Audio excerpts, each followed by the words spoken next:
Welcome to Mental Millennials with your host, Shelby Friesen.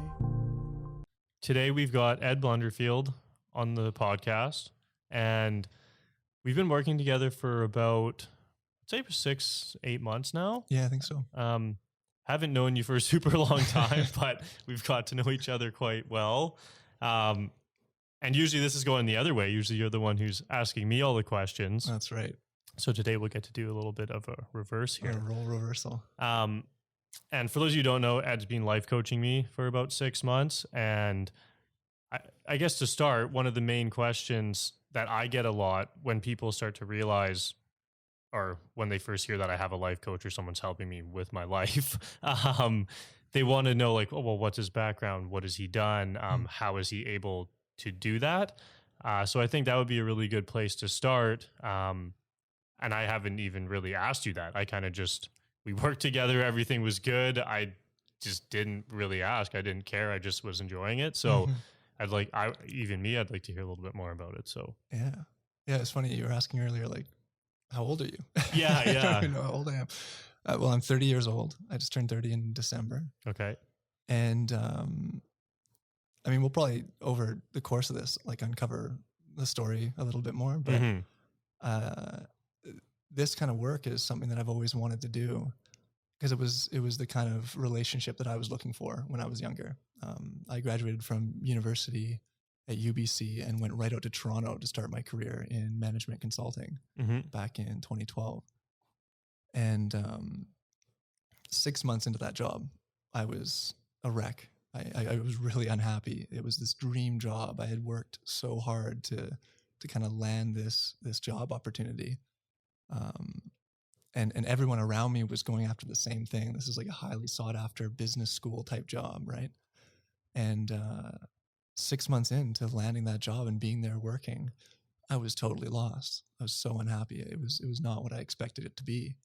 And I was going through my own depression at that time. And it took me so long to reach out for help and to a human, to ask someone just to talk and have an opportunity to share my story. And, a lot of things happened along the way to getting there, to finally reaching out for help. But I think to connect the story to, like, sort of how I got to where I am today and what I'm doing, it was when I finally reached out and actually started working with someone that I realized, like, wow, there's so much power and so much potential in these types of relationships, these sort of therapeutic, coaching, supportive relationships. So having felt the impact of that, I think that was a major shift in my career where I went, like, wow, if I could play this kind of role in other people's lives, like, that would be amazing. So that's sort of where it comes from. And, but then how it works and how I'm qualified to do that at 30 years old is like a whole other story. Yeah. Well, for the background part, I guess for the expectation thing, what did you expect it was going to be? Like, where were you working? So I was working at the Boston Consulting Group, BCG. Okay. Which is a management consulting firm in Toronto. Yeah. And it was obviously very corporate. Super corporate. Yeah. Okay. Ivory tower type division, like upper floors of the most expensive office buildings in downtown Toronto. And what was, like, the vibes and stuff like in there? Well, it's so interesting, right? Because I was 21 years old or 22 years old, graduating from university. And every year at a couple different hiring windows, this sort of swarm of young, impressionable, super ambitious 21-year-olds come in from different universities around the country, around North America. And they start in these entry-level roles in these fancy consulting firms. And so you're entering into a culture that is already established by, a bunch of people that are older than you that have been working in the firm doing this kind of work for several years. And the vibe, I guess, is one of, like, work hard, play hard, I think is one way to describe it. You get there and it's serious work. You've got serious corporate clients, super demanding hours, big expectations. And I think to kind of counterbalance some of the stress and intensity of the work, there's very much a culture of celebration, of, going out, of drinking and eating well, and sort of celebrating that aspect of life. So it's sort of it's a hardcore, it's an intense vibe. Yeah, I bet. To say the least. Yeah. And what was your first position there? Like, what were you doing? So I was an associate. Each firm has a slightly different title, but I was an associate at BCG. And so you are there to support. You basically come in and you'll get staffed, they call it, to a certain case team. Mm-hmm. So, BCG would get hired by one of the major banks, for example, or a major oil and gas company, or a major construction firm. And there'd be a project sort of outlined. There'd be a kind of a goal of the project, maybe to reduce costs in a certain area, make a certain part of the business more efficient, find a new revenue stream and grow a certain part of the business. And then BCG would basically staff up a team of consultants of different levels of seniority, maybe a couple of these junior associates, a few of the more senior consultants, and then some like higher level principals or project leaders, they call them. And you go in as this SWAT team basically and execute on this project and try and deliver on the client company's goals.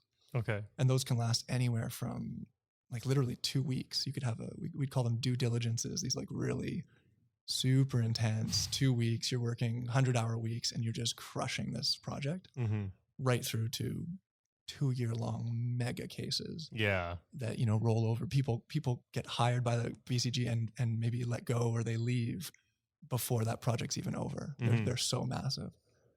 So all different types of project lengths. And as an associate, basically in the role I was in, you're doing research, you're building Excel models, you're building PowerPoint presentations to try and tell a story to the client based on the findings that you discover in research. It's a real like so you're quite involved. You're not like the office coffee boy. No. Yeah, Okay. that's kind of the cool thing. Yeah. I definitely did get coffee for people several times. You are the lowest on the totem pole, but it's not you kind of get right into the weeds of it, which is actually a pretty cool thing about yeah, I was going to say, I feel like some people will go to school for all these jobs and then you go and get like the office helper job at this big firm and you're not actually really working with anybody. You're just kind of like doing all the bullshit for them. Yeah. Whereas like that sounds actually cool because you get to really work as a team with some of those upper people. Yeah, absolutely. Yeah, you'll be sitting right next to sometimes the most senior people in the firm. Sometimes like the partners who sort of are part owners of the office. You'll be sitting side by side with them doing work. So you really did get a real taste of what it would be like to kind of be in their positions too. Yeah, in a sense. Yeah, and you're traveling with them. You're staying in hotels with them. You're getting to know a little bit about their personal lives and their family lives and stuff like that. So, yeah, it's a good point. I think unlike a lot of other kind of corporate roles, you're getting a very, very intimate, intense, like hands-on exposure to the life of someone who's senior in that role. Yeah. Okay. So was it like what kind of, how did that kind of lead into your depression, or were you dealing with that before you went there, do you think? Yeah, that's a good question. It's funny. So I was recruiting for this role in the fall of 2011. And I was just wrapping up my degree. I'd taken a couple of extra online courses just to be eligible to enter this sort of mentorship program that I was part of to get the job. Okay. So I was flying out to Toronto, doing these interviews with all these different firms. And then I landed the job with BCG around November, and they gave me a signing bonus. They gave me, a few $1,000s just to say, thanks, we're excited for you to join us. You don't have to start till September of 2012. So I had 9 months and a bunch of money in my pocket and no more school. And I thought, oh God, like this is the perfect opportunity to travel. So I jumped off and went on a trip to Central America, and then came back and went to Europe for a while. I was gone for about 4 months on my own. And I remember, like, especially on the second half of the trip in Europe, I'm sort of backpacking through Mediterranean Europe, Portugal, Spain. A lot of quiet time, a lot of alone time, a lot of time just sitting on trains, reflecting, journaling. And I remember a lot of anxiety building. I remember thinking about the future and where I was going, and really, just feeling worried. This anxiety just starting to build. What was I going to be any good at this? Mm-hmm. Is this what I really wanted? What am I doing again? Like, what job did I just get signed up for? Like, I started to kind of question everything. Mm-hmm. I just had so much space and so much free time, so much alone time. So that was a sign. Yeah. So it was kind of building before you went. You were just second guessing it all. I think so, just a little bit, and starting to doubt myself a little bit. And it's a very competitive field to get into. A lot of Well, it is a lot of time to think about it too. If you would have got the job and had to go right in the next week, you don't really have much time. You're kind of, I think the excitement would, at that time, you had enough time to be excited for a few weeks and then have it wear off and be like, okay, well, what actually is this? Right. Whereas you weren't going from excitement right into the position and getting thrown into it. Yeah, absolutely. But yeah, so and so I got out there, and it was just a whirlwind. Like right away, you get flown down to, I think, Chicago, and we spent a week. You're living in a hotel, kind of like you will be when you're actually doing the casework. But we're living in Chicago for the first week, and you're just doing training. You're going into the Chicago office, meeting people there, doing some pretty intensive training, learning about the job. Meeting all sorts of people, like everyone from that region sort of flew in, and you got to meet your extended colleagues from different offices. It was super exciting. Again, you're going out at night, like all expenses paid, partying and drinking and, having fun. Coming into the office the next morning, totally hungover. Like you're starting to get a bit of a feel for what the culture could be like. And so there wasn't much time to doubt anything there. It was just like, just doing it. You're just doing it. You're just in the zone. But then you kind of come back to Toronto, and I got assigned to my first case. I think I was working in Montreal actually for my first case. So that means, Sunday morning you start to pack your little carry-on suitcase and all your stuff, and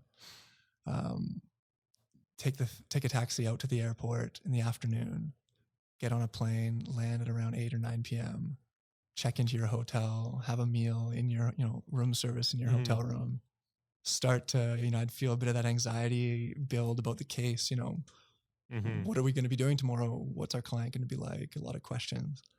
And then you work from Monday till Thursday pretty intensively. At night you're in your hotel room, and there's not much else to do but keep working on the project. Yeah. And then Thursday night you fly back to your home city, in my case, Toronto, work from the Toronto office on Friday, take Saturday off / deal with a whole bunch of emails and stuff that's coming through. And then Sunday, pack up and go head back off again. And I think after a few months of that was when I started to really notice that, like, I kind of came out of autopilot a bit, sobered up a bit, not like I wasn't totally abusing alcohol at the time, but I definitely was drinking way more than I do now. You kind of get that feeling of like, okay, wait a minute, something doesn't feel right here. And I think that's probably 3, 4, 5 months in is when I really started to realize, like, my mindset and the way that I was just experiencing day-to-day life was, there was dis-ease. I was not at ease at that point. No. And it took some time. I think it kept kind of dipping down until I really hit a bit of a bottom, that I really realized, like, wow, like I need to make a change here. Yeah.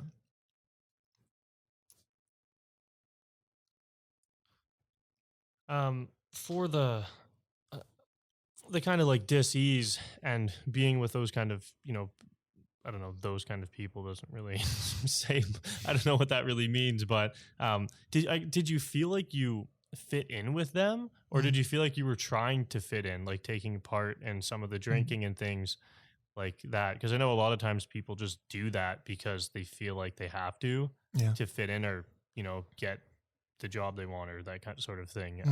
Did you feel like that, or were you actually like enjoying it? Yeah, that's a good question. I mean, like most things, it's probably a mix, right? Yeah, yeah. You know, part of me was excited. Part of me, you know, was having fun, for sure. Definitely was like, and I'd come from university where I had a ton of fun. You know, I was very social, and that was actually part of what was so perplexing about when I really realized, okay, something is going on and I need help. Was I'd become so antisocial, and I was starting to push people away and avoid social situations.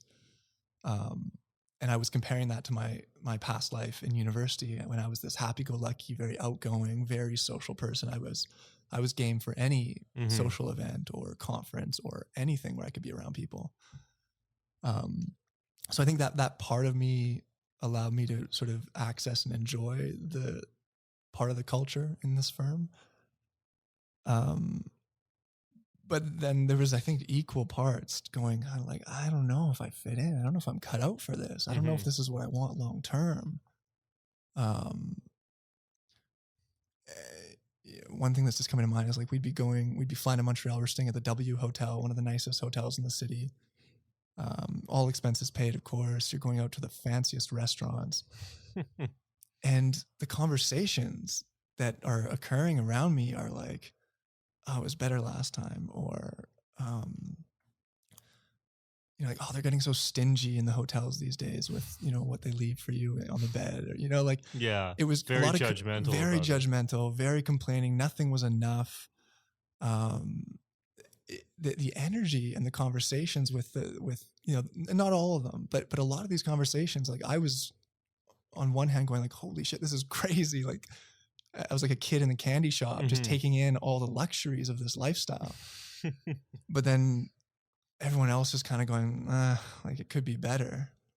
And I think that's when my sort of materialistic paradigm was first like really challenged. So, you know, I was just like, wow, if that's where this is all going, like nothing is enough.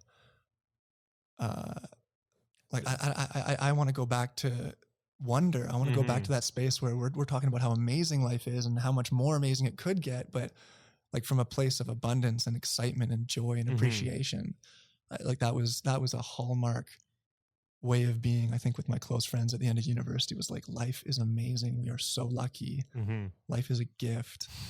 Let's make the most of this. Let's celebrate what we have. And I really felt like I was shifting into this space of there isn't enough. I am not enough. You know, it could be better, and just a lot of judgment. And I think that was something that I was really present to and started to kind of worry about. It's like, am I becoming one of these materialistic, like business people that just wants more? Yeah. Well, it's cool that you're actually kind of like aware of that. You know, I feel like a lot of people just kind of get sucked into it and don't even realize what happens. And then all of a sudden you're 40 and complaining about everything and you don't even know what's going on. Yeah. Then the interesting thing is you can ping pong to the other side and be like, I don't want anything. And money is useless. And, you know, peace and love is all we need, and the world will be happy. And then that kind of has its limitations as well. And so I think I definitely went through a phase where I was just rejecting all of life's wonder, you know, like some of these material things that actually can be great tools and just things to enjoy. Like there's nothing wrong with money. Yeah. But I almost started to villainize money and see it as this kind of sleazy, evil thing. And that obviously brought challenges in the realm of wealth and money with it. But I see that a lot, like people ping-ponging kind of back and forth between these extreme beliefs about things. So I think I went through a phase as I started to realize just how jaded some of these people were that I was working with, and how jaded I was starting to become. I kind of just flipped to the other end and went, oh, I don't need any of this to be happy. Yeah, I see a lot of that both ways and coming back to the middle. I feel like I've sort of done the same thing. You know, maybe everybody goes through it at some point. Yeah, it's almost like the bumpers in a bowling lane. We kind of ping pong back and forth to sort of try and find some sort of equilibrium in the middle or some sort of greater understanding. Yeah, exactly. Yeah. So I guess back to the little bit of the depression stuff. What that first started kicking in, I guess you started second guessing your role there, or being there. When you first reached out to somebody, who was it? Mm. Like, how did you first reach out, and how did you go about doing that? Who was it? Yeah. Yeah. Technically, the first person I reached out to was my dad. He's a psychiatrist and a psychotherapist. And oddly, I didn't reach out saying like, "Hey, Dad, can you help me? Can you talk to me?" And he knew that I was going through something, and he was offering support, and just by calling and kind of trying to create space. But he, I didn't make an explicit request for his help, but I did reach out to him and I said, "Hey, can you send me that old computer program that you showed me back in high school?"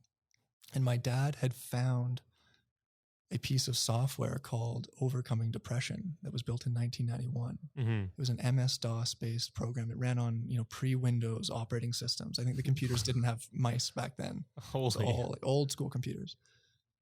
And he had shown me this program, and what he loved about it most was that you could actually talk with it. You could type your thoughts like a journal, and it would analyze what you wrote, and then it would ask you a question back. And it was trained, this AI, to be really interested in emotions and thoughts, kind of like a therapist would be. And he had shown that to me in high school because he was just so amazed by it. Obviously, as a psychiatrist, he thought it was like a breakthrough. And I remember in high school, I was like, this is stupid. Yeah. Because it ran on DOS. It was a bright blue background with yellow computer, like old school computer font. And it wasn't that intelligent. It made mistakes, and I would sort of mess with it and swear and try and like fuck with it. And it didn't get it. And I was like, oh, this is just stupid. And it was called Overcoming Depression. And in high school, I was kind of like, well, that's not me. Like, I don't want to even associate with that. Yeah. I think I was stigmatizing it. But then obviously fast forward 6, 7, 8 years, I'd remembered it somehow. And I asked him to send me the file. So he sent me a 2 megabyte executable file by email. That's how old this program was. It was so tiny and basic. And I booted it up in a DOS emulator on my MacBook. And MacBook with the Retina display, like this old school program is this tiny little box in the middle of my brand new computer. And it started by saying, welcome. You're not alone. You're not the only person that's struggling with your emotions and your feelings. In fact, and it shared stats about mental health and depression and anxiety in the United States because it was an American program. But it just opened up by saying, hey, you're not alone, and good on you for endeavoring to explore this. Like, great. And so right away I was like, yeah, okay, I'll keep going. Like, I feel good. And then it kind of explained itself, and it basically said, hey, this is a program with 2 features. One is we're going to go through several lessons, kind of like a self-help book, where we're going to talk about theory around how the mind works, how emotions work, and just sort of drop some new knowledge that you can try on and explore and experiment with. Meanwhile, as we go through those 8 lessons, within each chapter, there's going to be a conversational chatbot that you can talk to. Now, it's not meant to replace a therapist.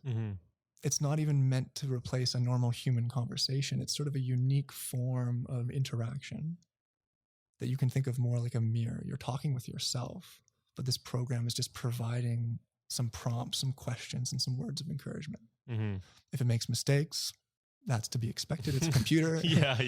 Just keep going. Let it know it made a mistake, and it'll redirect and kind of reset, and you can keep going. And over time, you'll learn how to use this thing. It's a tool, much like learning any skill. It takes practice. It's like, whoa, this is interesting. So I started reading the content, and it was based in a thing called cognitive behavioral therapy, which has become like a pretty common it is very common now treatment for depression and anxiety. So we could talk tons about that, but like one of the basic constructs within CBT, or cognitive behavioral therapy, is that our thoughts and our feelings and our actions or behaviors are sort of all interconnected. And what we think about reality will influence how we feel about it. And how we're feeling will influence how we act. And they're all sort of informing each other. And a lot of what we can struggle with when we're experiencing depression or anxiety is all these things are kind of spinning around and kind of melded together, and it's just kind of chaotic and overwhelming, and we don't realize kind of what is going on in our minds and how our thoughts might be influencing our feelings. So a lot of CBT is just about slowing down, externalizing your thoughts, trying to literally write down what you're thinking about a certain situation that makes you feel a strong emotion, and then questioning or sort of examining that thought for its validity. You know, is what I'm thinking true? Or am I blowing it a bit out of proportion? Or is it just completely wrong? Sometimes we have these beliefs that when we actually look at them, they're just totally wrong. But for some reason, they've been nested into our psyches, and the grooves are so deep that we just keep living life believing that I'm no good, or believing that I'll never be able to start a podcast, or my voice sounds weird. Like, we just have these strong beliefs that might totally be influencing how we're experiencing reality. So just that theory kind of like gave me pause. I was like, holy shit, wait a minute. What am I thinking about my life? And so I started writing down things. It's like, I'm no good at my job. I'm not meant to be here, was a thought I had. I'm not meant to be at BCG. That's a powerful thought. If you deeply believe you're not meant to be somewhere, like that was definitely influencing how I showed up at work every day. I believed that I was not supposed to be there. So of course I show up, I'm kind of insecure. I'm a bit afraid. I'm doubting myself. I'm worried what my next mistake is going to be. All I'm thinking about is the negative side of things. So a bunch of other thoughts. And I was like, okay, this is super exciting. Where's this going to go? And then boom, at the end of the first chapter, the chatbot appears and says, hi, what's on your mind? Kind of like Facebook in the status update. I think it says, what's on your mind? Yeah, like prompts you now. Yeah. But this is like, what's on your mind? I'm here to listen, and I'm not going to judge you, and you're not publishing it to the world, and you don't have to worry about what other people think. This is the one place where you can genuinely share what's on your mind and not worry about what the world's going to say. Right? Like, I feel that right now, that was a breath of fresh air. This is a space where something is listening, and I'm still kind of skeptical because it's a computer. Yeah. But I know it's an offline file. It's on my hard drive. It's not in Dropbox. So no one's going to ever see this. I can delete it as soon as I'm done. What is on my mind? You know, like, I just start to type, like, what is on my mind?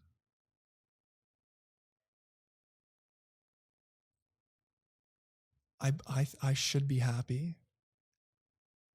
I have everything, and I'm not. I should be happy, and I'm not. That was one of the first. I've got a screenshot from one of my first sessions with this thing. Really? I should be happy, and I'm not. That was kind of where I started. It was the first thing I said to it. And then it asked me something back, and I went, oh, there's more, like, this keeps going. It's not over. This reflection's not done. And then I wrote something back, and then it wrote back, and we just kept going back and forth. And it was just this beautiful dialogue that started to open up. And right away, I felt a little bit of relief. You know, it was more like a lift. I felt a little more up. And then it sort of pauses you and says, okay, now let's go to chapter 2. You're doing great. Keep learning. And it kind of just progressed through this learning journey. Like I said, I immediately felt a little bit of a lift. It didn't solve all my problems by any means, but I felt a little bit of a lift. And I think one of the huge takeaways that came from that was like, wow, if having a conversation with a computer can make me feel this way and help me see my life from a different perspective and liberate a little bit of this pent up energy so I can take some sort of healthy action. Like, what could be possible if I met a therapist, you know, or talked to a coach? Yeah. So that was, I think, my 10-minute answer to your question. Like, I can't even remember what you asked, but that's the first person you reached out to. That's the first person we reached out to was my dad, a computer via my dad. Yeah. That inspired me to then, and then it became much easier. I mean, I started Googling motivation help Toronto, or, you know, why am I depressed Toronto, trying to get something, you know, I knew I wanted a person in the local area. And then that led me into therapy, and I started doing a more kind of psychodynamic type of therapy out in Toronto. And it just became, that was the platform for where everything has kind of gone since then. And now I'm, you know, it's a completely different perspective now. I love this stuff. I love talking. I love therapy. I love coaching. I love I mean, I think it's just such a beautiful, beautiful type of relationship that we can have as humans. And it can be so catalytic. It can be so powerful. And I'm a huge fan, and Yeah. I endorse this kind of stuff because it's made such a difference in my life and a lot of other people that not only that I work with, but other people that have gotten coaching and therapy through other means. Mm-hmm. Yeah. Well, I think that's pretty cool how like a program built from 1991 was enough to, kind of shift your perspective a little bit, enough to Yeah. want to get help and reach out more. Yeah, that's I don't know. That's not what I was expecting. Yeah. That's for sure. Yeah, it's a unique story for sure. Mm-hmm. And that was sort of that was very much the inspiration for open dialogue and the direction we took things. My father and I actually started building a more modern version of that software. Mm-hmm. The guy that created Overcoming Depression passed away Oh, I think okay. 2000, and the project never really got its legs. It was being studied at UCLA Mm-hmm. in the hospital there, but it never really got legs. So my dad and I were inspired to kind of create our own modern version, something that was accessible on mobile devices, and Mm-hmm. that was kind of the genesis of Open Dialogue, Okay. the software that we ended up building, which is essentially the conversational chatbot component of that. Mm-hmm. But it's now accessible, wherever you are, whenever you are, kind of thing, with the power of the internet. It just Yeah. wasn't available back when the first one was built. Yeah. Yeah, no, that's, yeah, as soon as I heard you talking about it, I was like, okay, so yeah, this definitely must have been the idea of where you guys got that from. Yeah, it was a huge source of inspiration for sure. Mm-hmm. Yeah. Well, that's cool that you took it under your own hands to keep it going and build something newer than that, that people can use. It was a need, Yeah. because like I said, I didn't solve everything that day No. that I talked to it. It's been a journey of growth up until this day. Literally, I had a conversation with my coach yesterday that just shattered some deeply embedded beliefs that I had about a certain thing. Mm-hmm. So I'm still learning, I'm still growing. I don't expect that to stop. I don't want it to. I think that experience that I just described was like the beginning of that journey and opening up to the possibility of growth. I'm really thankful for it. I think with that program, it's nice because if you're going to sit there, like you in your first time when you used it, if you were to just open up a blank notepad, even that can be daunting because you're kind of just looking at it like, where do I start? What am I supposed to write? Whereas even just having that little chatbot to prompt you to ask something, or even just giving you that little bit of comfort prior to writing, and then giving you a small prompt, it starts you small and then you kind of just build into it, and it can help you do that, especially if you're scared to reach out.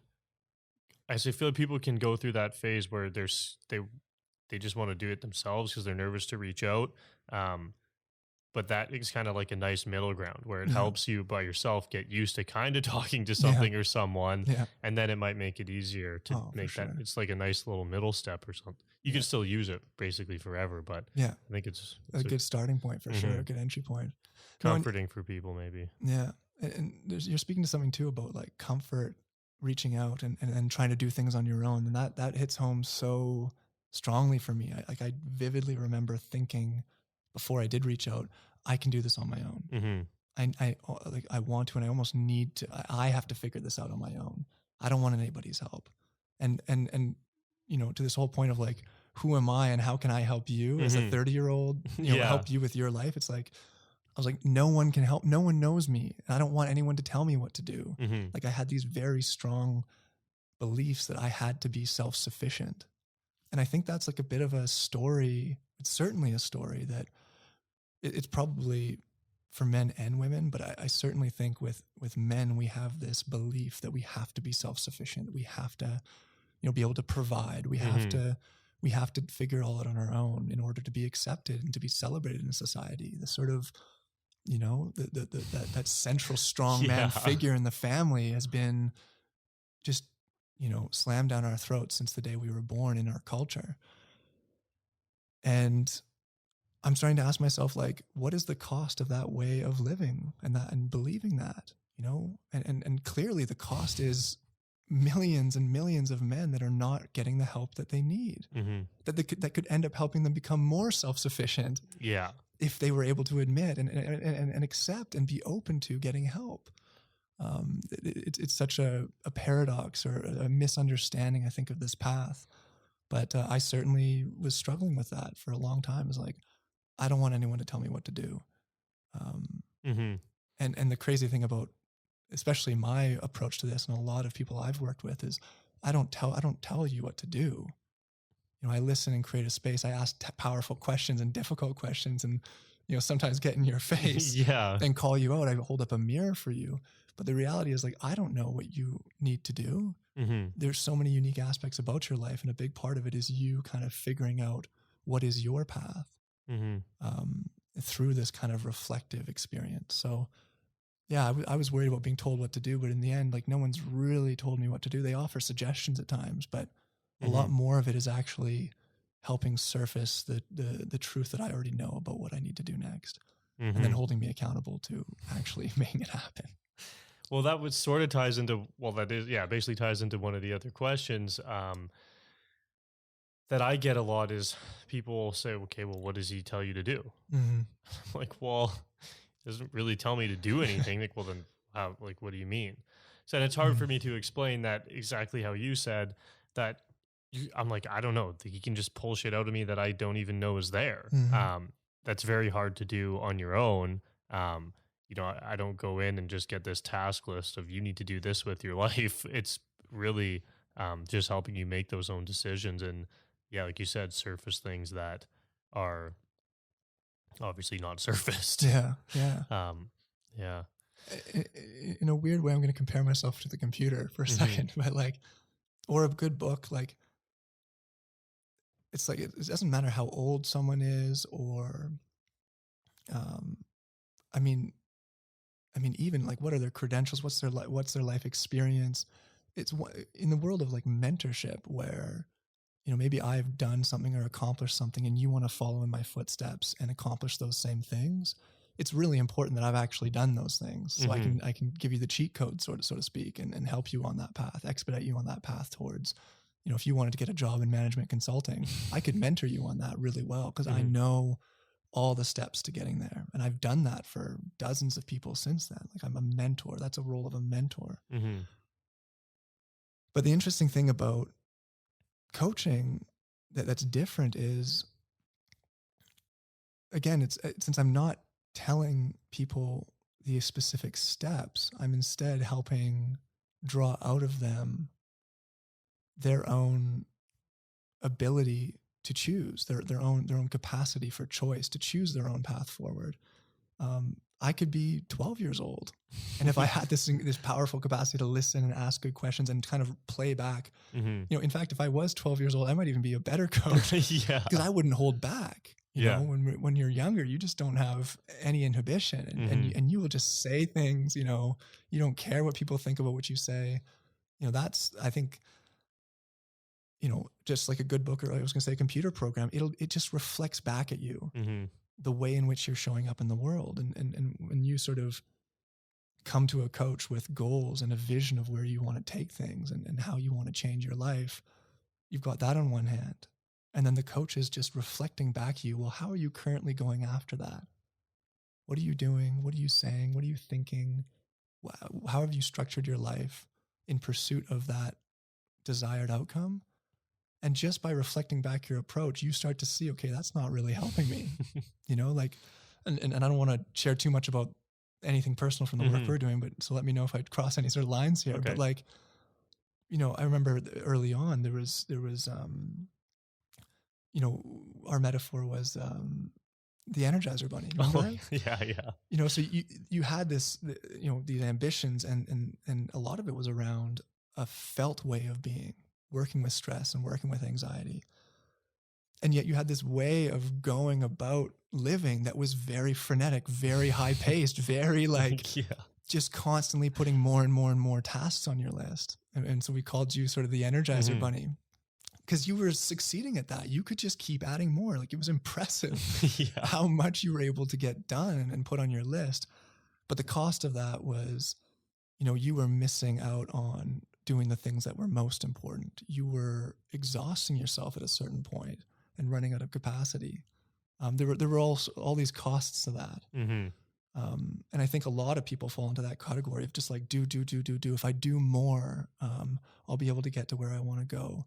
If I, can go to bed earlier, wake up super early, and get into the office earlier, I'll be able to have an extra 2 hours and I can do more. And we keep thinking we need to do more in order to get to where we want to go.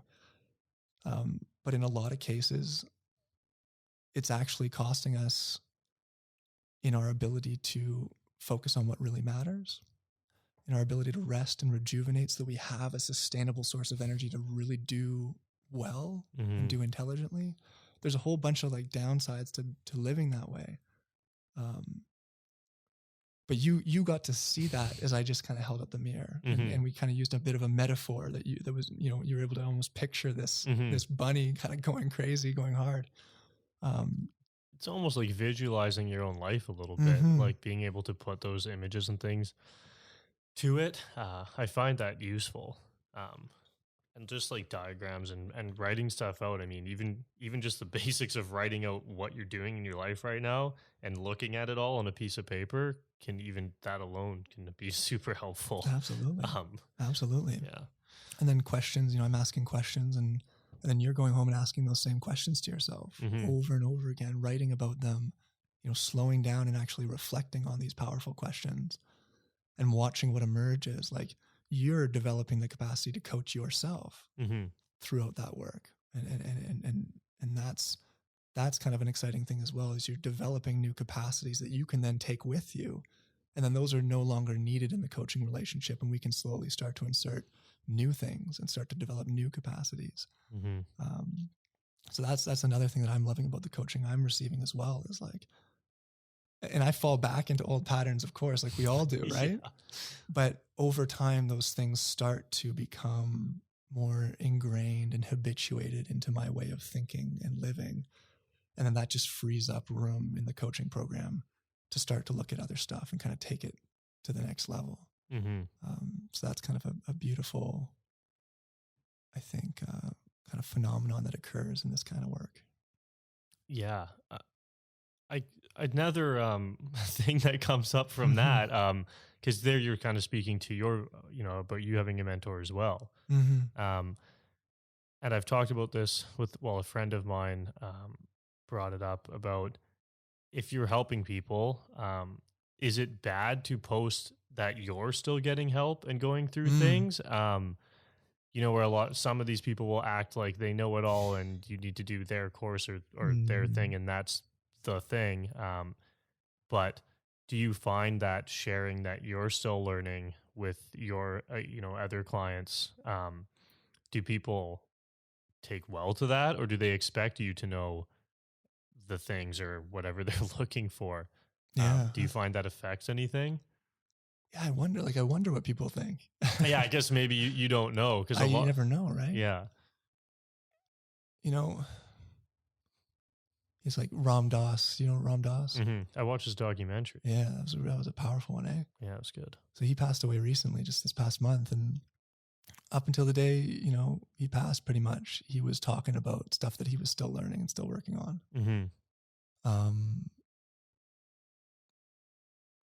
He would say, like, life is the curriculum. We're here to learn. We're here to grow. And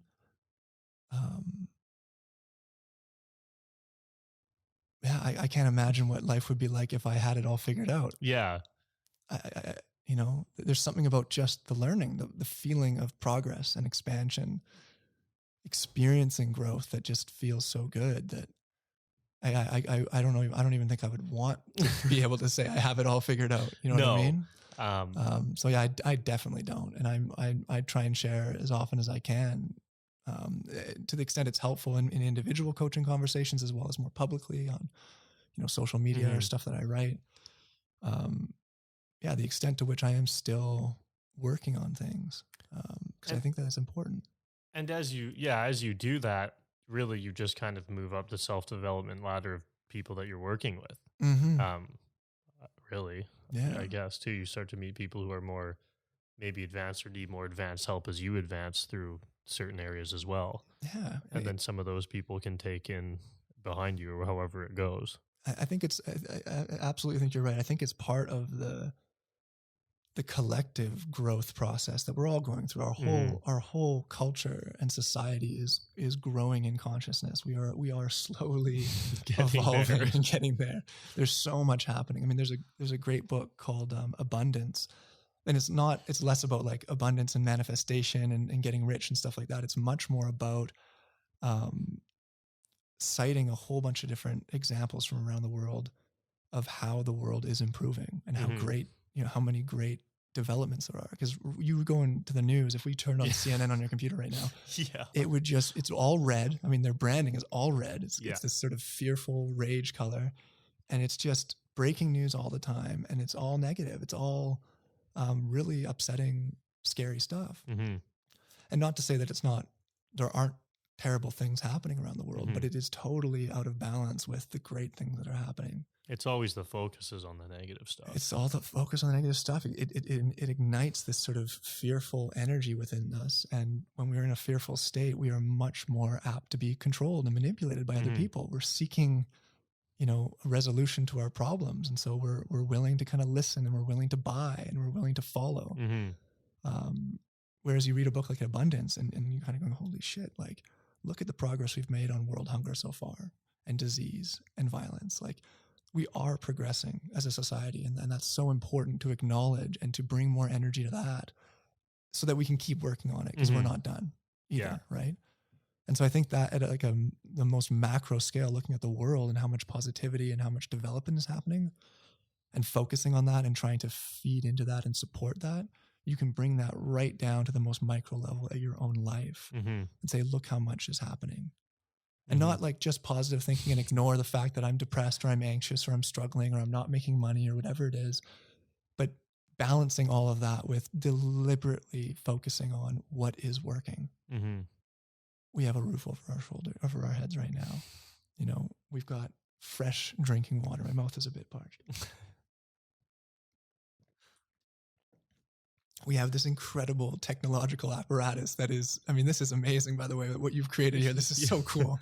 This is so much more professional and legit than I thought.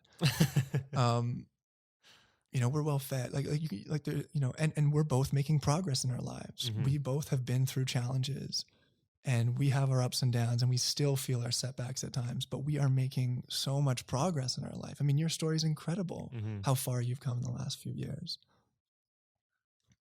Oh yeah. What else do we have to be grateful for? That's a question.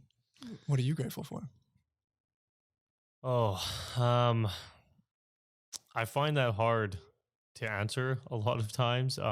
But the same things, I mean, when I think about or watch, I do a lot of research about food and health and that kind of thing. And, grateful for the stuff that we have here that we're able to have in Canada, all the quality of the food that we have, especially even just compared to the US, the way things can be, have to be grown here. And the landscape and everything that we have, the amount of room, we're not living in China crammed into all these crazy cities. We have the nature and everything around us. And that's something I like to spend a lot of time in. Grateful for family, the water. Yeah. Nice. Yeah, but it can be hard too. I hear you saying like that's a hard question, sort of, because depending on the state of mind you're in, it's maybe not as natural to go to those kind of things. It's like, well, there still are a lot of things about the way we grow food that are totally limited and not serving us, right? And the access to information about how important it is to consume certain foods. Like, there are so many shortcomings, I think, that it's hard sometimes to not just be like, what? Like, this is ridiculous.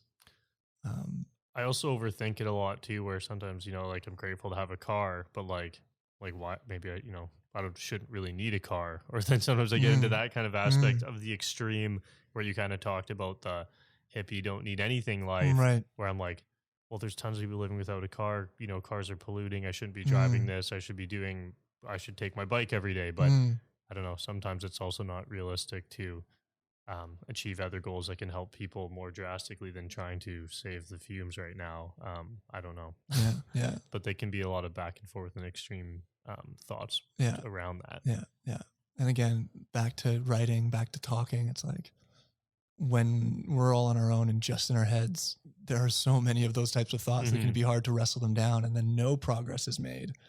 And yet there are all these kind of judging, kind of confused thoughts. But the moment you sit down with a pen and paper or into an appropriate conversation, it can just help to tease out those thoughts, lock them down, look at them, and decide, okay, what do I want to do about this? This situation with the car, I shouldn't be driving. It's like, okay, well, first of all, is that true? I should not be driving a car. Yeah. You could even ask that question, meditate on that for a little bit, let alone, okay, once you get to some conclusion about that belief, how do I want to act on it now? Do I want to sell my car? Do I want to buy a Tesla? Do I, and you can start to build a plan from there. But so long as it's just swarming in our heads, it's really hard to actually take conscious action. Yeah, even the other day I was driving and I had to do the brakes on my car. And something I always talk about is the air quality. And I wonder, like, what would the air like taste or feel like breathing if you were to go back like 2,000 years? If you got transported and all of a sudden you stepped outside, or you would probably always be outside, but how, like, I'm sure there would be a drastic difference if you were brought from then to now and just took one breath of air. And for some reason the brake pads came into my mind because they wear down into a dust that goes all into the air and the earth. Right. And I thought, like, how many pairs of brake pads dust is in the air and all over the world right now? I mean, I was just thinking about it, I was like, holy shit, like, just a lot of like weird things like that come into mind where I'm like, oh my God, like there's a problem. Yeah. But am I going to be able to build brake pads that don't harm people for all these cars? Probably not. But just like having those thoughts sometimes, I'm like, holy shit, you can build it into something really drastically negative very fast. Right. Or you can work with it. And like what I love about what you're doing here is this is a flower that has sort of grown out of your interests, your concerns for the world and for your community, and your beliefs about what's possible, and sort of your story and your growth story. This whole podcast and a lot of what you're working on these days has been born from you having a lot of these questions, a lot of these frustrations. I know, and like, this is fucking crazy. We need to change. And it's you found a way to channel that energy into something productive that is making a difference, right? And so I think there's someone out there, hopefully someone listening to this, that hears that brake pad story and they're like, yeah, I actually know something about that industry. And I wonder, and what is the latest research and what are the latest developments in that industry? And, maybe that's something I want to start working on because it lights me up. Like there's people out there there's tons of people out there, and this comes back to that abundance book. There are millions and millions and millions of people that are frustrated and realize, that things need to change, and they're doing something about it. And I think that's so inspiring. No matter what scale we're doing it at, we all have the opportunity to choose to live our lives in a way that is supporting like positive development. And yes, finding a way to be okay with the fact that there's a bunch of shitty stuff that is still happening. And looking, doing our best possible to sort of support those things or not do too much damage, right? It's just being more and more conscious. Yeah, you definitely can't fix it all. If you try and do that, it's far too overwhelming. Right? Yeah, and if you do get overwhelmed, then that might, you might burn out or just get totally stuck, and then you're not doing anything. So I think there's something to say for starting small, picking one thing, and then being vocal about it and asking for help. It comes back to your thing about, coaches or therapists having it all figured out versus, sharing where their limitations might be or their challenges might be. It's like, I think by speaking out about the things that we are still trying to figure out, we invite in help and insight and guidance and encouragement from other people. I think being vulnerable in that way is a way of inviting in support. And and I think the same thing goes for like when you identify these sort of aspects of life that are subpar, that could be better. I think it's great to talk about them and try and inspire other people to you know, orient their lives around making them better. I think it's great to talk about that kind of stuff and share where there are issues. Help everybody kind of work together. Yeah. Yeah. So I can't really do it all. Yeah. You know, if everyone starts taking a part in certain areas, it'll all slowly build together into something. Yeah. And when you see people taking their part, encourage them. When you see someone starting a podcast, celebrate them, like share it with the people that might be interested. I think you're right. We all have to play our part, and we're all on the same team. Doesn't always seem like that, but we're all in the same team. We're all heading in the same direction. We're all following Ram Dass, we're all growing in consciousness, and we're all leaving this body at some point. So how can we team up and make progress together?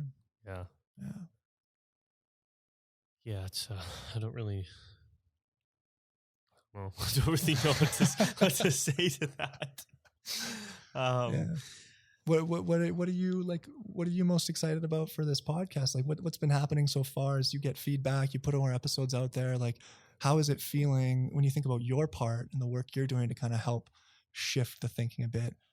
Is this what you thought it was going to be? The whole, not just this episode, but like this whole initiative. What's surprising you? What are you learning? And maybe where do you think this could go next? I'm kind of. Every episode I get nervous to put it out. Not every episode, but kind of my first ones. My very first episode was with my old roommate Kevin, and I just thought that I didn't know if it was going to be an interesting episode for people. It wasn't super based on mental health or anything, which I mean, the podcast isn't supposed to be solely based on that, but his story is coming out, doing some traveling, coming to BC, moved out here on his own. And I was like, okay, like, is that interesting to people? Like, don't people do that all the time? And I was scared to put it out because I thought it might not be good enough. And there's nothing wrong with Kevin. I don't think he's not good enough. I just was worried about, I don't know, it was just my first one too. Yeah, is this going to be unique enough or captivating enough? Is anyone going to like want to listen to more of this? And when I put it out, I just did it and said, who gives a shit? I'm going to just put all 3 out. And tons of people replied. And they were like, man, that was so funny. I loved that episode with Kevin. And I was like, really? Was there funny parts in it? Like, what did I even say? And I'm finding like people really enjoy it. I haven't had anybody say they haven't liked an episode. There's been people who I never expected who would even listen to it, who have reached out and said, man, like I caught myself listening to all your episodes one night. I really enjoyed hearing people's stories. And yeah, it's been, I guess, better than I thought. It hasn't gained a huge traction and following, which is something I always anticipate where I launch any sort of business or idea and, you don't get million followers in the first week. It's not good or whatever. But I didn't find that with this that much. I didn't, I expected maybe gain more of a traction, but I didn't get down about it. I was just kind of like, it's one of those things that will take time to build. People will listen as new guests come on. But I'm finding it, and I'm learning from everyone, from people, and I get to learn from everybody, hear cool stories, and it's nice to be able to share that with everyone.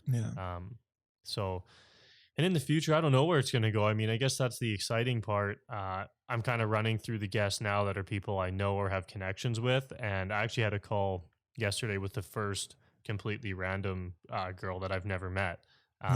She wants to come on and do an episode, and that was really cool because I literally know nothing about that person. We don't know each other. So that's kind of the first, like, obviously it's making some sort of impact. If, someone out of the blue wants to come and speak and it resonated with them. So I think that's beautiful. We were talking just before we hit record about storytelling and how as humans, we love hearing other people's stories. We love stories just in general, let alone stories about other people's lives. And I think one of the things that's really cool about what you've created here is it's a platform for people to tell their stories and for people to hear other people's stories and just bring out of the dark this whole topic of what it's like to be a millennial and what are the challenges and what are the exciting parts of that in this age of human history as well. Like it's just it's a snapshot of people's stories. And I think that what's so cool about that is it reminds us how powerful our life story is. The fact that someone can come on here, tell their life story and hundreds of people listening could be changed or moved or inspired in some way. Like what I take from that is whether I'm on a podcast or not, everywhere I go, my story matters. Mm-hmm. And not only that, the most inspiring, uplifting, motivated parts of my story mattered, but also the darkest, most challenged, and like, you know, the hardest parts of my story mattered just as much. Well, I think that's huge. That's what makes it the story. Yeah. I mean, without all those components, if it's just the one part. Yeah, if I can't wait, my life's great. It's been great the whole time. Yeah. So that wouldn't be very interesting. It's essentially what creates the story. You're right.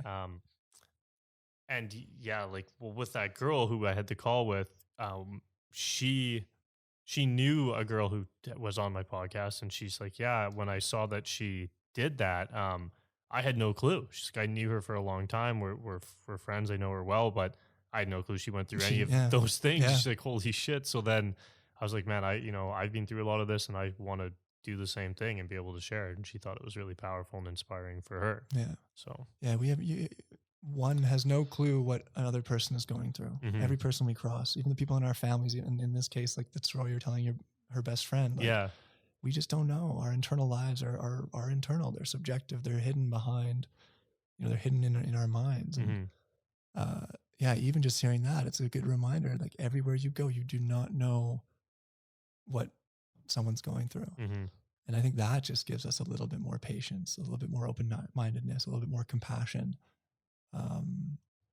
It's like someone once said, if you knew someone's story, there's no way you couldn't love them.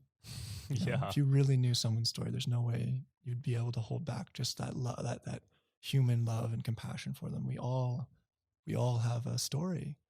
And if you really listen, there's something beautiful there that is worthy of your love and your attention. I really felt that, what was that? It's like a couple of weeks ago when my friend's father passed, and they asked me to do the MC of the celebration of life. And at first I thought, well, do I know that much about them or the family, or like, I don't know. I didn't really feel, I just felt like I didn't know them that much. I hadn't spent a lot of time with them in the past few years. And so I went for dinner. I went over for dinner and spent time with the family for 3 or 4 days prior, help plan and do all this stuff. And like, after those 4 days, like, and hearing all their stories, like how they're all connected and what they've all been through in life to build the history of his father that we were going to talk about. I just felt like I knew these people so well, and it'd only been 3 days. And like, I felt like they were my family. It was crazy how, and it's like the can't love thing, or can't not love them. Like, that's exactly how I felt. I was like, man, like, I know so much about these people now. They're so cool and like funny, and they've going through all this stuff, but dealing with it so well. And like, I can't believe they've all been through this much already. It was really like inspiring for me too, to get to know people in that way, like on a more regular basis. Yeah. And then that makes me think, it's like, I want to get to know my own parents better, like, well, I really felt that from that, because my friend had spent a lot of time with his dad, and they do trips and all these things. And then I kind of thought about it, and I was like, I really do that much with my dad. I just felt like I should maybe do more. I'm like, it's inspiring for me to try and make a better connection with my family as well. Yeah, I could do more. What is behind there? What more is there to their story that I don't know yet? And just a lot of putting off, like I think about it often, like I should do some more stuff with my dad or my family, but it's like, oh, I'll do it next week, or I'll do it in a month, or we'll do a trip later this year. And then 20 years goes by and it's too late. Yeah, I think it's, when you feel like inspired in that way, and it's less like should and like pressure and like negatively motivated, but when you feel positively motivated, like you've experienced this connection with this family through the celebration of life, it's this very loving energy, and that's inspired you to be more connected with your family. It's like, I think when we're sensing that kind of inspiration, we got to act. We got to act, because we're going to miss it. It's going to pass us by. And I think that's something I'm intending to wake up more and more and more to, is just that feeling, like when I feel inspired in a loving way, what is going on around me? What opportunities are there? And whether I think I can or I can't, or I'm capable or I'm not, or I'm going to look weird or not, like just jump, just go for it. If it's associated with that feeling, it's not fear-based, but it's like, it's loving. And actually I feel it, I feel it in my body. I kind of feel it like in my junk. I was talking about this with my coach yesterday, actually. And my brother talks a lot about Kundalini energy. And I think Zach that was on here probably talked a lot about this, but like there's this energy center down in my genital area that, and I feel it a bit right now, that like it's not an erection or it's not sexual, but it's loving and it's powerful and it feels really good. And in certain situations, certain conversations, certain topics, like I said, I'm kind of feeling it now. It's stimulated. It's exciting. And it's like, I feel like it's a sign that I'm on to something and I want to, I want to follow that path. I want to follow that person. I want to follow that idea. I want to take action. And it's less like an obligation to do something or say something. It's just like, no, like I'm feeling drawn to that. I'm feeling energized. Yeah, you definitely show up with a different energy when you are like positive and you want to do it and you're like excited about it, as opposed to being in the state of mind just like, I should be doing this. So you kind of drag your ass there and just do it. You're not there with the same energy. Yeah. So I think it's important to look for the little moments. And sometimes when you're really stuck, like those are so few and far between, those moments of like inspiration. Probably a lot of people are thinking like, my balls never tingle when I'm having, talking with somebody, but I think people know like that inner inspiration. And I guess that's also can be hard to hear too. So when you are feeling stuck and you're not getting those vibes, you're not feeling that natural source of inspiration, that can be really upsetting and overwhelming. But I think being willing to continue to look for it. And then the moment you have the slightest feeling of it, acting, taking a leap and jumping on it. Or just trying a bunch of things and really observing in your body, like what does it feel like when I do or talk about certain things? And when we activate a bit of that energy to just keep trying to cultivate it, it seems to be a bit of a, like I said, this is something I'm just kind of getting into and exploring, but it seems to be a bit of like a guidepost, a bit of a beacon, an indicator. It's something intuitive. And I want to open up to exploring that more and being able to access that source of intelligence more than just sheer logical planning. Yeah. I mean, I guess in a sense, it's just kind of opening up to like even just kind of like surrendering to things that come down your path too. I mean, obviously things that excite you, but maybe things that scare you a little bit as well. Yeah, I mean, launching this, like you sort of said, you weren't sure to post stuff at the beginning. Like there's a million reasons why you should not or could not do what you're doing. Or, together we could think of 1,000 reasons why this is a bad idea. And why it was, especially when you started. You've got no experience. You don't do a lot of public speaking. You've never recorded a podcast. Like there's a million reasons. No one's going to listen, all this stuff. But I think that's another thing. It's like we can always come up with reasons why not.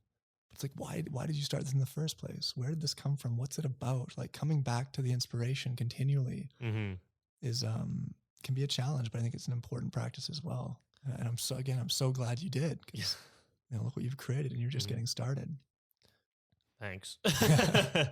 And I think like keeping that inspiration flowing is something that I try and work on. Like when I have a guest in, I get excited now. I'm like, okay, this is good. I mean, not always excited. I'm still scared and nervous when guests come in and we're going to record, but when it's done, I'm always like, okay, I get excited to like get it out there and launched and see who listens to it or what kind of feedback that I get. But then that does start to wear off, right? If I do this with you and then I'm excited for 2 weeks and I don't really have another episode, then I'm kind of like, should I even keep doing that? Or then you kind of fall back. But if I can keep it going and following in the directions it's kind of sending me, but by trying to keep taking action on it and not letting it just fall to the side. Yeah, absolutely. Yeah, I think it helps to. I mean, it's important to be reflective as well and like pause, but I think it's also equally as important to just be in action, keep trying, keep exploring, and observing as we're doing it. Like, am I even enjoying this? Do I like creating this podcast as much as there are challenges and there's headaches with technology. I mean, the recording stopped earlier. Like, but am I enjoying this? Is this serving me? Is this fueling me?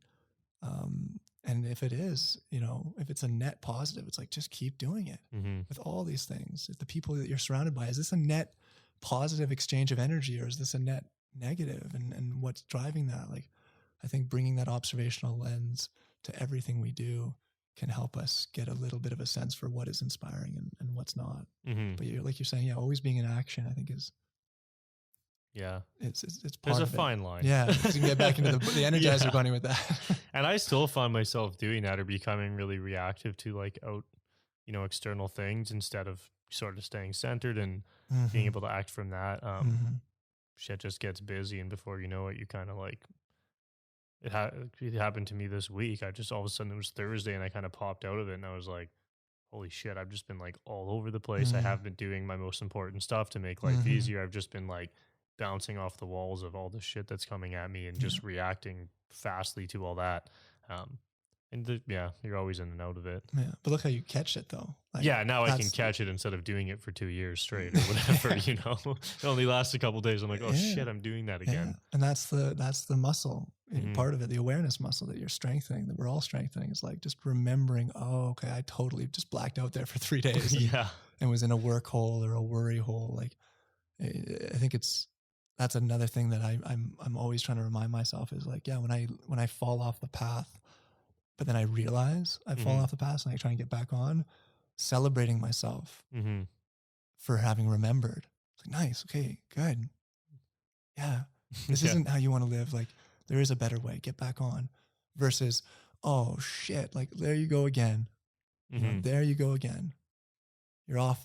Come on, man. Like, 3 days you wasted, like, just berating myself versus saying, okay, 3 days is what it is. You caught yourself. So it's like celebrating and remembering versus penalizing or punishing forgetting is something to try and I'm trying to cultivate more and more of, because then it's, I like to think that it's encouraging that part of my mind, the more conscious part of my mind, to kick in faster.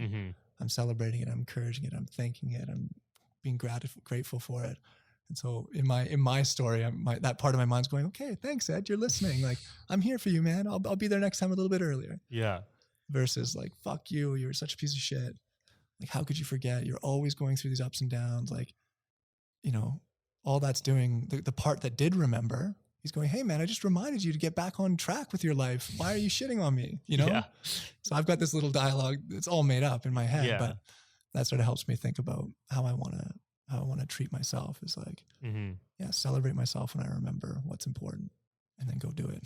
Yeah. It's really easy to get caught up in those, like, just beating yourself down from all the, I guess, essentially habits or things that you don't do. Yeah. But why do we do that? I don't know. Like, you would never hang out with someone. If you went to a party and some guy's like, dude, you didn't meditate today, you're weak, or something like that. Like, if someone else told it to you, you'd leave that party. You wouldn't hang. Well, I mean, some people might hang out with those kind of people. But that's definitely an unhealthy relationship.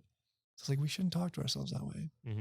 We don't have to, but obviously I'm perfect at that, and I never. Well, we all fall into that. There was one quote that was about, taking care of yourself as if you were responsible to take care of someone else. And that's pretty, like, it's very easy to be much harder on yourself than anyone else, or even pass up taking care of yourself before other people and all that stuff. Yeah. And then it's getting to like a whole other level. But like, then you can start asking yourself, like, what is myself? Who am I?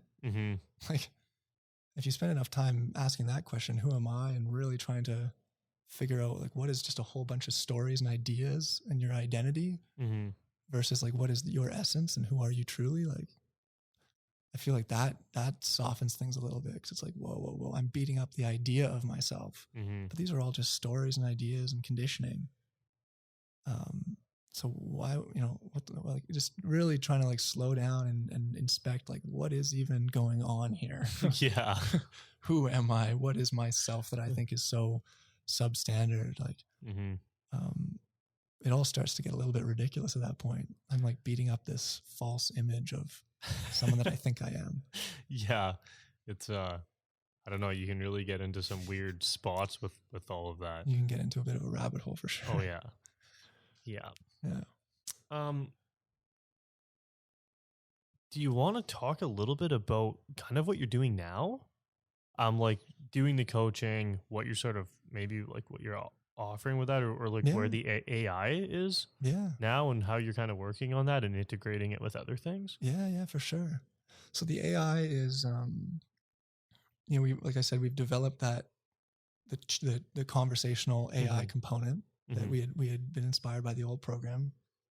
And my dad is using that in his psychiatric practice with his patients as a tool that, during their sessions, they'll sometimes pull up the program on his laptop and they'll talk, and it'll just help. It's almost like a third person in the conversation. It'll, the client will type something in, it'll say something, and then, my dad will give a little bit of context, or if it does make a mistake, he'll help them sort of keep moving along with it. It's sort of like he's coaching them on how to use the tool. And then in between sessions, they have unlimited access to this program. In the middle of the night, if you're feeling anxiety, you can just start talking with this thing. So I'm using it in that capacity in some of my coaching relationships. Some of my clients really love this tool. They love the interactive journaling component. They love using it in between sessions. And so it's sort of in the same way that my dad's using it. It's become this kind of supplementary tool that supports the coaching relationship. Is it like, because you said journaling, is it more like you would type a couple sentences in, or is it more like you would really go into like your full day? You could do both, but it really only analyzes like the first sentence of what you write. So it's more dialogue, sentence for sentence. Okay. And so sometimes when I use it, actually, I have two windows open. I have my journal, and I'll do long form. And then when I get stuck, I don't know what else to say, or I'm curious, like I just wrote something really interesting there. I wonder what it would say to that sentence. And so I'll copy and paste sections from my journal into the AI and see what it spits out. Oh, okay. So it's sort of like a hacked kind of beta way of using it, but it kind of blends a journal with it. But when you're just using the AI, it's sort of sentence for sentence, which has its own benefits, because you can, like if we start talking, you could talk and share 10, 20 sentences of stuff, like a diatribe, a 5-minute monologue of what's going on. And then if I was the program, it would almost be like, okay, take everything that's going on and say it in one sentence. What is most important right now? Or what's on your mind? Or what are you struggling with? Or what do you want? Like, but take it all, pause, and try and say it in one sentence. It's like, that is hard. Right? I don't know. But in and of itself, it's a powerful exercise. It's like, okay, I could talk for 20 minutes here, but what is most important? And it just slows you right down. Or it can slow you. You could just mindlessly type, but the intention is to pause. Okay, what is going on? And then you say one sentence, you wait. It says something and you pause. Okay, what happens in my mind and my body when it says X? And it just, really slows you down. And then maybe you're like, okay, that's enough. I want to go back to my journal and keep writing. And then it's like, oh, okay, well, I wonder what it would say about that. And it just becomes, again, it's a tool that gets interwoven into the rest of your life and the rest of your sort of self-observational practice. So I love it for that. It's a really nice instrument. As a standalone tool, it lacks, I think, the structure and the guidance that a human relationship can provide. And so that's why I blend it. We don't sort of deliver it as just a standalone app anymore. But yeah, as a supplement, it's a powerful, it's like a scalpel. It's just this powerful tool to use in the process of sort of growth and healing. I didn't realize that your dad was using it in his practice too. Okay. Yeah. And no one else does this. Like, it's a really unique tool, and it's cool to see him applying it.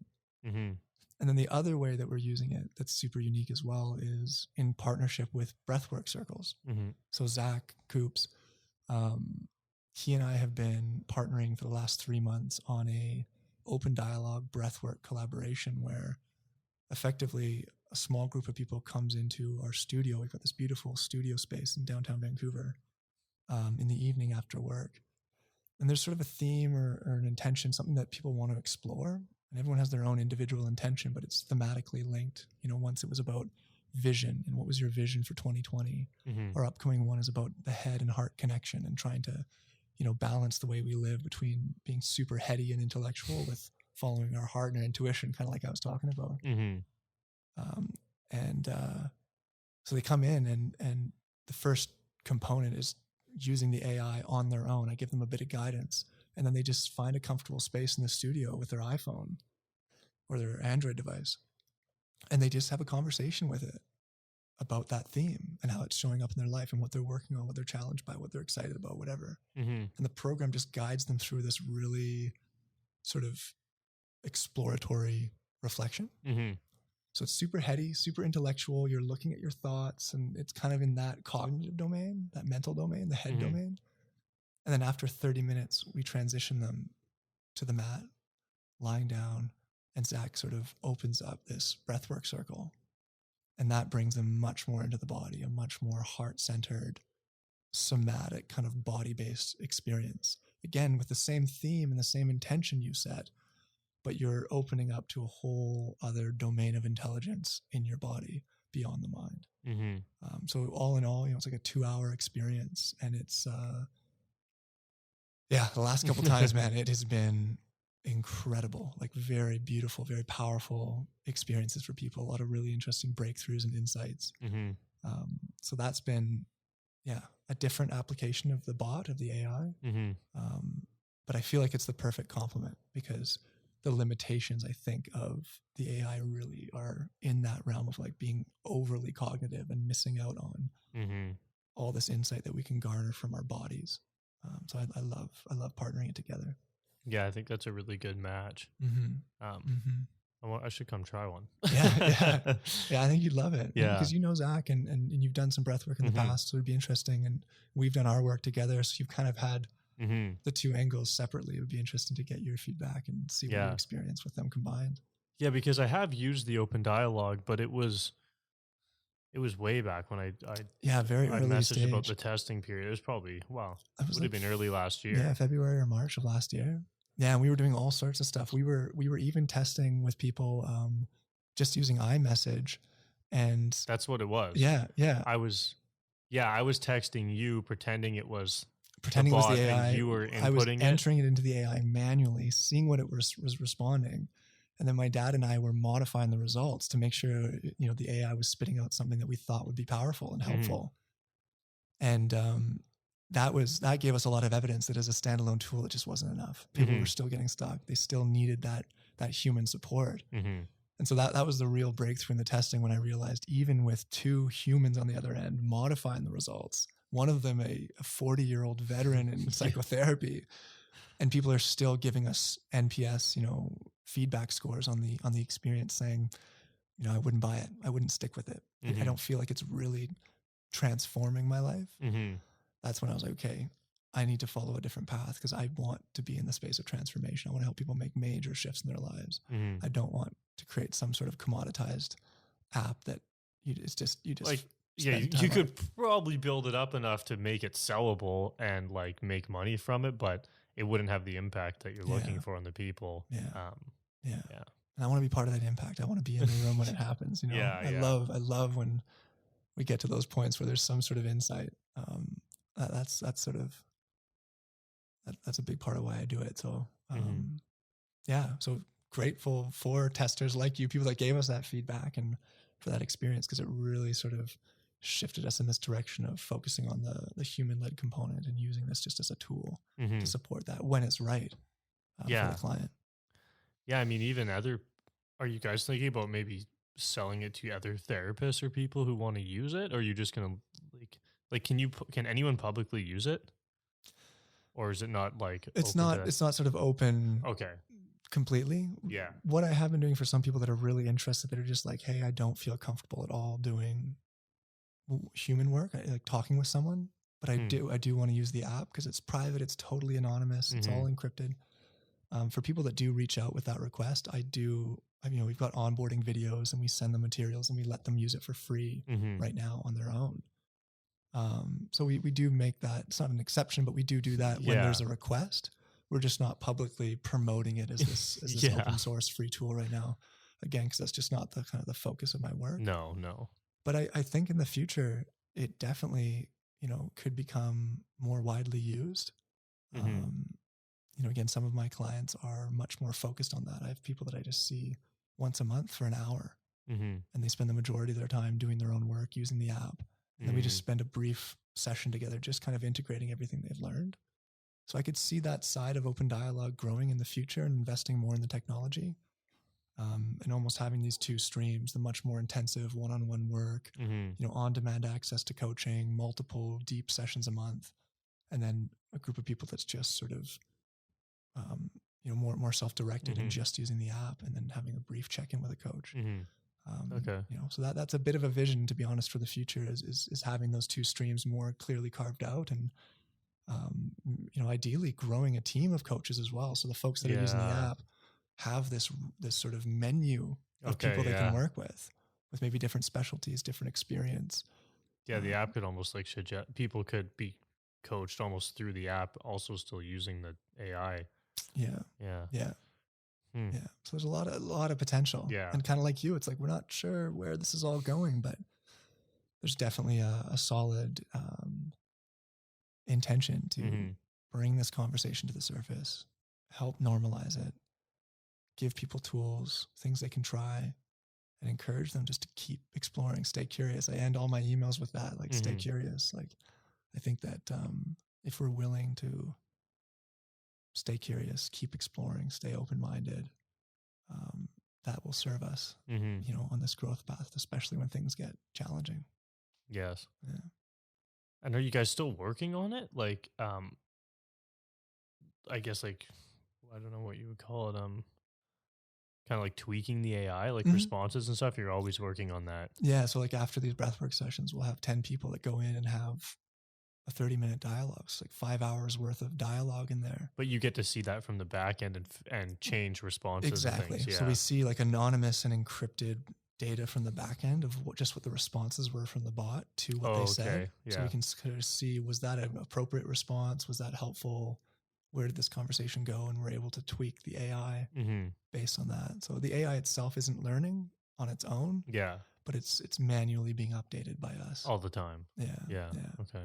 Yeah. I figured that's a lot of constant work that it needs. Yeah. It's a lot of work, and I think we go through periods where that's obviously a higher priority. Like now that we're doing this breathwork collaboration, I've been getting in there more and looking because there's just more data coming through it. I guess makes it good for you guys too, though. The more that you can get people putting stuff into it, the better you can also make it. Absolutely. With all this stuff, right? The more people that are engaging with it and giving feedback and sharing what they like and what they don't like, what helps, what doesn't. It's just all, again, part of this sharing process. We don't need to hide our gifts and hide our tools, even if they're not fully finished or not perfect. I mean, that's a metaphor for life. We're not perfect as humans. And so we just got to put ourselves out there, put our tools out there, put our podcasts out there, put our offerings out there, and learn as we go. As long as it's coming from a pure intention, then it's great. Yes. Yeah. Yeah. I mean, I like getting the feedback. I think sometimes people get like nervous to give it or say like if they don't like it. But really, like, everything that that you're doing and what I'm trying to do with this is we're trying to give people value. And if they're not getting it and they don't speak up about it, how are we supposed to change what we're doing? Right. And I mean, I have been getting good feedback from this, which is nice. So I'm just kind of still going with the same flow and kind of like how the episodes go. But yeah, like, people have to speak up and say those sorts of things, or it's hard for us to know if what we're doing is even helping anyone. Yeah. So everybody listening, send Shelby an email with all your feedback, everything you want. I just start getting a bunch of bad reviews. Like, I don't like any of them. I'm like, fuck, I knew it. No, I think you're onto something here. It's a conversation that needs to happen. I like how it's not too rigid and formulaic and agenda based. There's something about the openness that's refreshing. And the reality is there's tons of podcasts, right? There's going to be ones that are like that certain people gravitate to, or they'll have their menu of things they like to listen to. And this just plays a certain role in that menu. Yeah, because then maybe they hear someone's story about something, and then there's another podcast episode on someone else's that is like literally really intensive questions just about that specific thing, and they can listen to that and get more information from things. Beautiful. That's another thing that is to celebrate about life, is there's an abundance of information and data and media out there. It's almost a problem, right? There's so much to take in. Yeah. But it's a beautiful thing. We have so much choice. So much choice. I guess with you, one more thing I wanted to know about the life coaching is, do you have any like ideal clients or people that you like kind of seek to work with? Yeah. And has there been like anyone that really wasn't a good fit where you just really didn't want to work with? That's a great question. Yeah, I appreciate that question. I mean, that is, first of all, that is something that I'm often coming back to and reflecting on, right? Because with every new person I start working with, it's a chance to go, yeah, what does this feel like? Is this the type of person I want to be working with? Do I think I can help this person? Those types of questions. So I'm constantly reflecting on that. And I absolutely do have kind of an ideal, or I call it like a dream client, a dream client. And there's a few aspects. I don't want to have a laundry list here, but yeah. Number one is like an openness. Like and typically you can't get very far with someone if they are completely shut off. But ideally, the person I work with is super open and super curious about what's possible for their life. No matter how much they're struggling with a certain thing or challenged by a certain thing or feeling blocked, there has to be this like belief that there is more, that they're capable of more, that they really feel like they can evolve, and they're excited about that journey. I think that's like the number one criteria, is the dream client is truly excited about what is possible for them, and they really want to experience growth. They believe it's possible. So that's super important.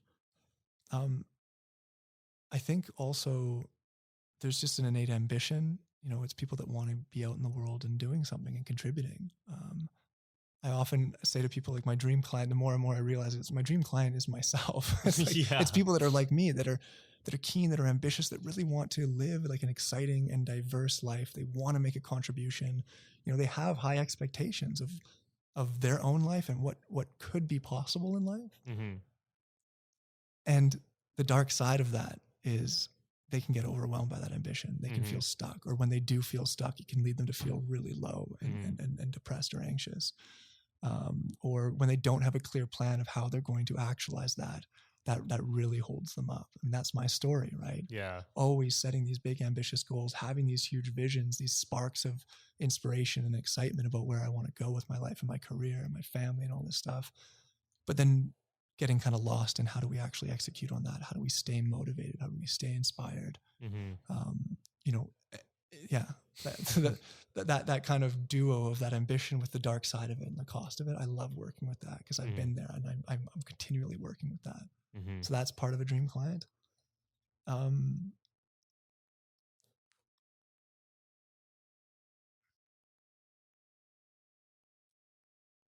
what else is?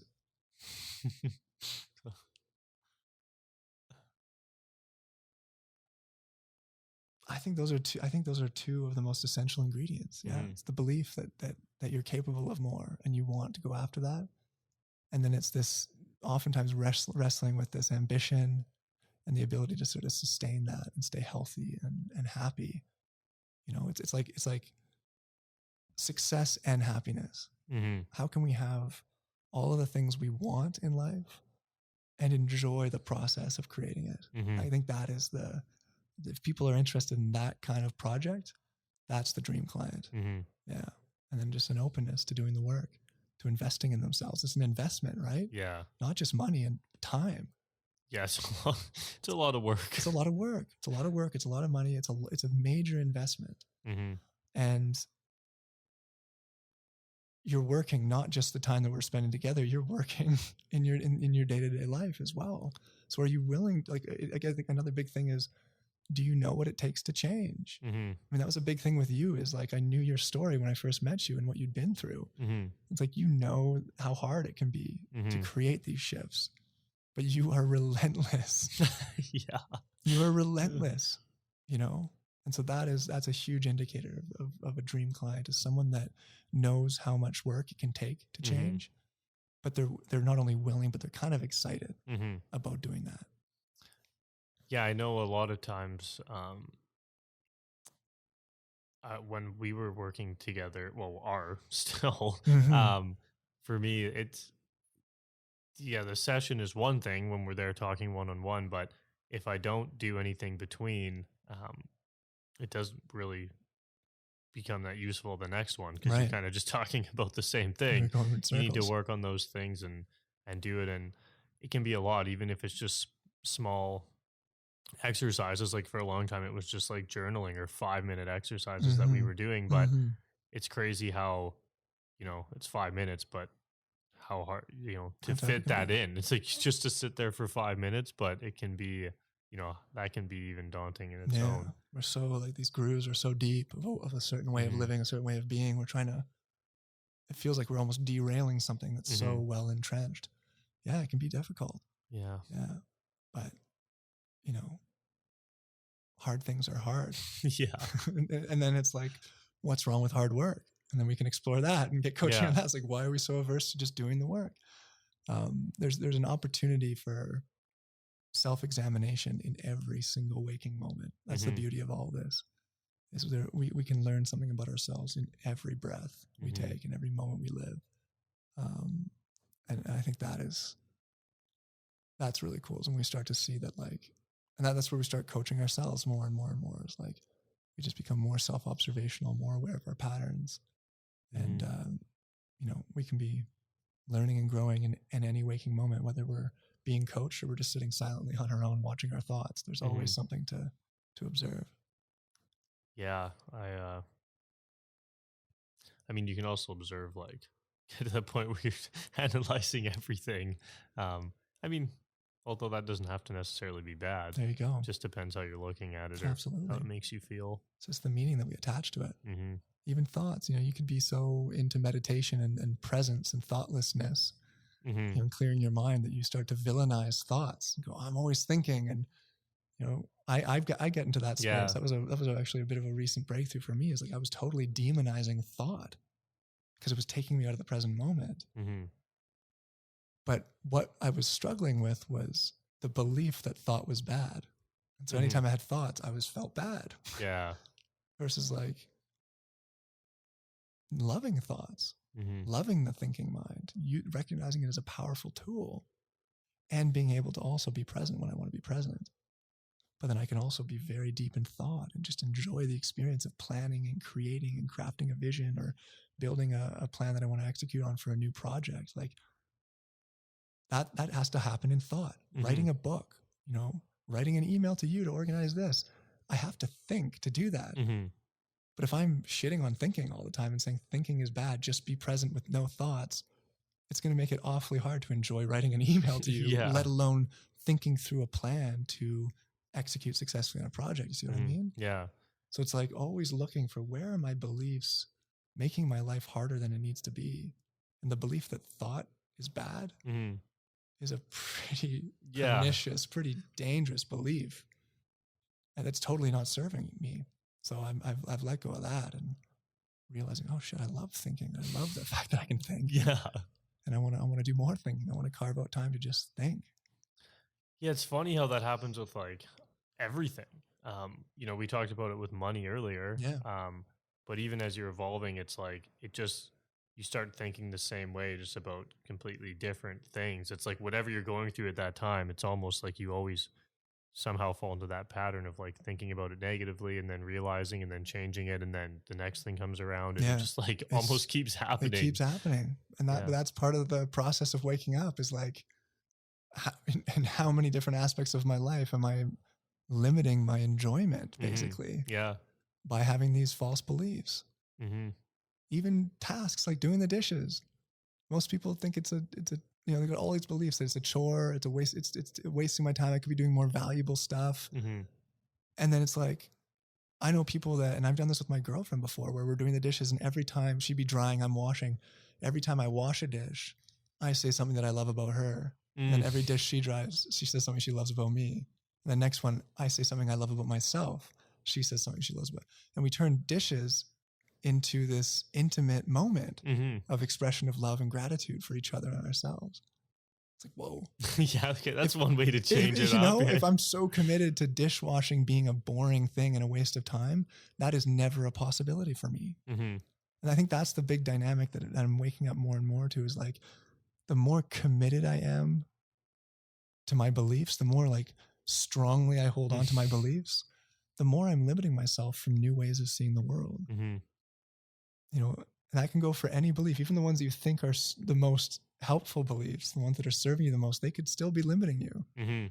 Yeah. So yeah, you know, you're right. They just keep coming. We keep uncovering them. There's more and more and more, but we got to get over them somehow. You know? So I think it's great. Every time I find a little thing, like I call it a breakthrough. And every time it happens for me or for a client, I love it. I celebrate it. I write it down. And yeah, there's nothing, you know, nothing is wrong. No. Like everything is good. Everything is. And if we can work from a more neutral space, at least, even when things, you know, something that you think is really bad, if we can just neutralize it a little bit, let go, at least of holding it to being so negative, just let go of that for a second. You have to let go for there to be the possibility of some sort of new idea to come in. Can't guarantee it. No. But at least letting go of being so convinced that this is bad. Because you can have that back. You can have that belief back. Yeah. Just park it for the next 20 minutes kind of thing, you know? And you can grapple onto that belief all you want as soon as we're done. But let's spend 20 minutes, for example, you know, just being in this space of there's no good or bad. It's just neutral. What is? Got the dishes to do. Okay, well, what do you want? I want to have fun. I don't want to be doing the dishes. Or you might say, I've done this before with running. We're training for a marathon. We start off on a 25K run, and I'm like, I've got 2.5 hours here of running. So my girlfriend's got her headphones in. I've got no music. I'm just going to be running for 2.5 hours. And part of me goes like, fuck, that's kind of a wasted time. I've got a business to build. I've got clients to help. I've got all this other stuff that I'd rather be doing, quote unquote. And so I noticed that. This actually happened a few weeks ago. And I was like, okay, well, what is it that I want? Why am I so upset here? Let go of this being decidedly a bad thing. What do you want? I want to keep growing my business. I want to meet my next dream client. Okay, why can't you do that now? And then all of a sudden I was like, shit. And I got excited. I was like, what if I created my next client on this run?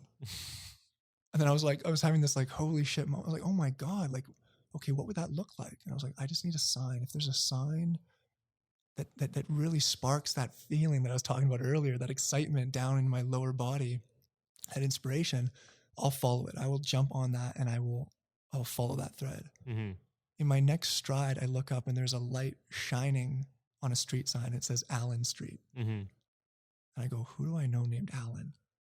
I don't know anyone I know. And then I go, holy shit, I know someone named Allen.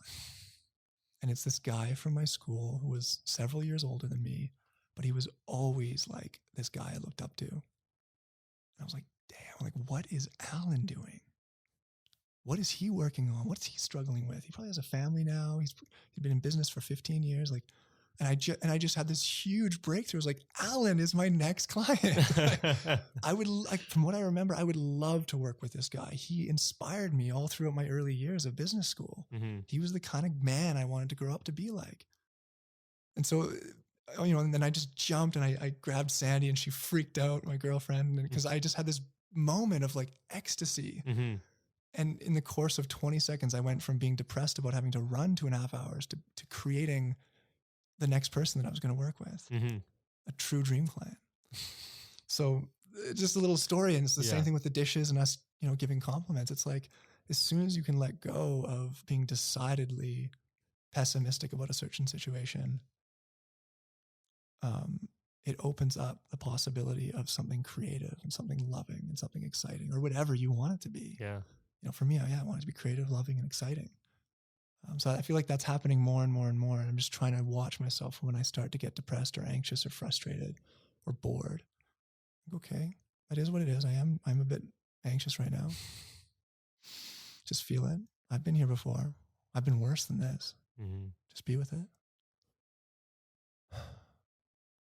If I were able to let go of this, what would I like to create in its place? Maybe it's just peace of mind. Okay. Can I let go of that expectation? Sure. So I just have the intention of peace. Then I just let go of needing it to happen. Because as soon as I'm needy for peace or needy for a client or needy for money, it pushes it away. Mm-hmm. So just have the intention to create peace here and let go. And then you just kind of go from there. And then more anxiety comes out. There it is again. Just accept it. It is what it is. And that's like meditation for me, is just watching the emotions and accepting them and trying to just let go gently versus fighting it. Mm-hmm. Yeah. Not trying to push so hard. Yeah. Yeah.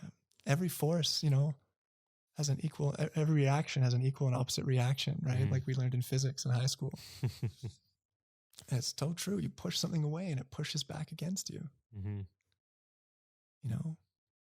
But I'm just so convinced we are so much more than our emotions. We are what is aware of our emotions, but we're not our emotions. We're not even our thoughts. Mm-hmm. We're just what's aware of them. So if we really subscribe to that idea, and it's not even a religion you have to subscribe to, you can experience it. That's what meditation is all about, is just experiencing the separation between you, the witness, and the emotions themselves.